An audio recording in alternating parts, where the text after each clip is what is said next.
يسر ولا تعسر وتمم بالخير. اللهم بارك لنا في اوقاتنا. اللهم ایدناه بروح القدس. آمین یا رب العالمین. آپ لوگ دی گئی ہیں ایاک نستعین، یہ بک جو ہے آپ لوگوں کے لیے بہت زیادہ فائدے والی ہے انشاءاللہ. اس میں صبح شام کے اذکار یاد کروائے جائیں گے، حفاظت کی دعائیں یاد کروائی جائیں گی، اور انشاءاللہ تعالیٰ اب یہ ہوگا کہ تھوڑا سا اسٹارٹنگ کلاس کے اسٹارٹ میں ہی ہم اس کو تھوڑا سا پڑھ لیا کریں گے، اور 5 منٹ کا یہ دیا کریں گے پیریڈ، اور پھر اس کے بعد جو ہے ہم انشاءاللہ اپنے دورے قرآن کو اسٹارٹ کریں گے. خاموشی کا مظاہرہ کیجیے سب اور توجہ کے ساتھ بات سنیے. اللہ سبحانہ تعالیٰ کی یہ جو حفاظت کی دعائیں ہیں، صبح شام کے اذکار ہیں، یہ ہماری پروٹیکشن کے لیے ہیں. اگر آپ لوگوں کو ایک واقعہ یاد ہو یا میں نے بتایا یا نہیں بتایا کہ کینیڈا میں ایک فیملی رہتی تھی، اور وہ فیملی 2 میاں بیوی تھی اور ایک چھوٹی سی بچی تھی. تو وہ کہتی ہیں کہ میرے ہسبینڈ جو ہے رات کا ٹائم تھا، ویکینڈ تھا، ویکینڈ میں انسان موویز دیکھتا ہے، سب کچھ کرتا ہے، اور اس میں کیا کیا انہوں نے، یہ لوگ بیٹھ کے ان کے ہسبینڈ فیس بک یوز کر رہے تھے اور مووی دیکھ رہے تھے. کچھ اس طرح کا معاملہ تھا کہ اچانک ان کے گھر میں ڈاکو آ گئے. ان کے گھر میں ڈاکو آئے ہیں اور انہوں نے آن دی اسپاٹ جو ہے وہ ان کے ہسبینڈ کو شوٹ کر دیا. اور وہ خاتون کہتی ہیں کہ میرے دماغ بالکل بھی کام نہیں کر رہا تھا کہ میں کیا کروں. ظاہر سی بات ہے اس وقت ان کے پاس کوئی تھا نہیں. کہتی ہیں کہ مجھے جو یاد آیا وہ صرف یہ یاد آیا کہ میں نے ایمبولینس کو کال کرنی ہے، اور میں نے کال کی اور مجھے جاتے وقت یہ یاد آیا کہ میں نے صرف قرآن کو اٹھانا ہے. انہوں نے کیا کیا، انہوں نے قرآن کو اٹھایا اور قرآن کو اٹھا کے وہ ہاسپٹل لے کے گئے. لیکن جب تک وہ ہاسپٹل پہنچی ان کے ہسبینڈ جو تھے وہ ایکسپائر ہو چکے تھے. اور بعد میں جب ان کو تھوڑا سا ہوش آیا تو وہ کہتی ہیں کہ کیا چیز ایسی ہوئی ہے جو کہاں پہ غفلت ہوئی ہے. تو کہتی ہیں میں نے اس دن صبح شام کے اذکار نہیں پڑھے تھے. یعنی کہ اس سے کیا پتہ چلتا ہے کہ صبح شام کے جو اذکار ہوتے ہیں وہ انسان کی حفاظت کے لیے ہوتے ہیں. وہ انسان کو اللہ سبحانہ تعالیٰ انسان کو پروٹیکشن دیتے ہیں. اور وہ کہتے ہیں وہ دن گیا، آج کا دن آیا، اور میں نے کبھی بھی صبح شام کے اذکار جو ہیں وہ نہیں چھوڑے. تو آپ کو بکس پرووائڈ کرنے کا مقصد یہ ہے کہ آپ لوگ اس کو پڑھیں گے، اس کو یاد کریں گے، اور جب آپ لوگوں کو انشاءاللہ تعالی رمضان میں ٹارگٹ ہم بنائیں گے کہ ہم صبح شام کو سارے اذکار یاد کریں گے. جب آپ کو یاد ہو جائیں گے تب جب آپ صبح چلتے پھرتے کھانا بناتے ہوئے بھی یہ پڑھیں گے نا، تو بس کیا ہے آپ کا ایک مقصد کمپلیٹ ہو جائے گا. اور پھر جب شام کو پڑھیں گے تو رات تک بھی اللہ سبحانہ تعالیٰ آپ کی حفاظت کریں گے. تو اللہ سبحانہ تعالیٰ کا فرسٹ پیج میں دیکھیں تو اللہ سبحانہ تعالیٰ کی حمد و ثنا ہے. اور حمد و ثنا میں کیا ہے کہ آپ لوگ، میں پڑھوں گی، آپ لوگ میرے ساتھ پڑھیں گے. سبحان اللہ وبحمدہ، وبے نہیں ہوتا، وبے نہیں ہوتا. یہ آپ لوگ اپنے آپ کو ذرا تھوڑا سا ٹھیک کر لیجیے، تجوید کلاس کی لکھیو. وبحمدہ سبحان اللہ العظیم، سبحان اللہ وبحمدہ، سبحان اللہ العظیم. یہ تو سب کو آتی ہوگی. اور اس کی تسبیح صبح فجر کے بعد ایک تسبیح پڑھ لینا بہت ہی فضیلت والی ہے، بہت ہی افضل ہے. دوسری دیکھیں، اللہ اکبر کبیرا، کبیرا. اب دیکھیں یہاں پہ میں آپ کو اسٹاپنگ کر کے کرواؤں گی. کبیرا کا مطلب ہے یہاں پر آپ نے آگے اسٹاپنگ کر لینی ہے. کبیرا کے آگے فل اسٹاپ کا نشان لگا دیں سب، تاکہ آپ لوگ ٹکڑے ٹکڑے میں کر کے پڑھیں گے نا، یاد کریں گے تو آپ کو اچھے سے یاد ہو جائے گی. والحمد للہ کثیرا،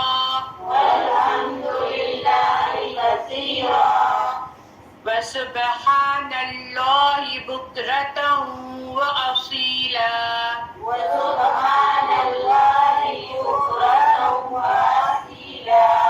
اللہ اکبر کبیرا، اللہ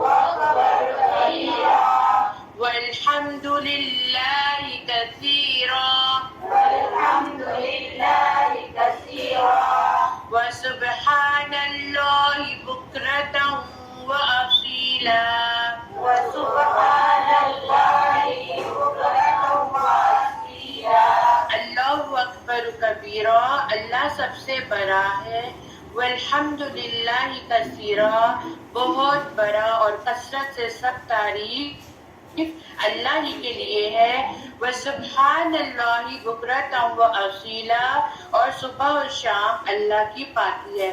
تو یہ دو دعائیں بہت ایزی ہیں، تو آپ لوگوں نے یہ یاد کر کے آنا ہے. کل انشاءاللہ تعالیٰ آپ لوگوں سے سنی بھی جائیں گی، اور انشاءاللہ تعالیٰ آگے پھر ہم اور بھی دعائیں یاد کریں گے.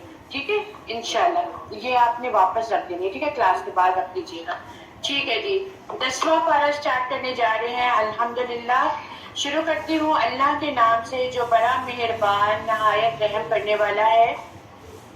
زید بن ارقم رضی اللہ تعالیٰ عنہ سے روایت ہے کہ نبی کریم صلی اللہ علیہ وآلہ وسلم نے فرمایا، اللہ کی کتاب ہی اللہ کی رسی ہے، جو اس کی پیروی کرے گا وہ ہدایت پر رہے گا، اور جو اسے چھوڑ دے گا وہ گمراہی میں پڑا رہے گا.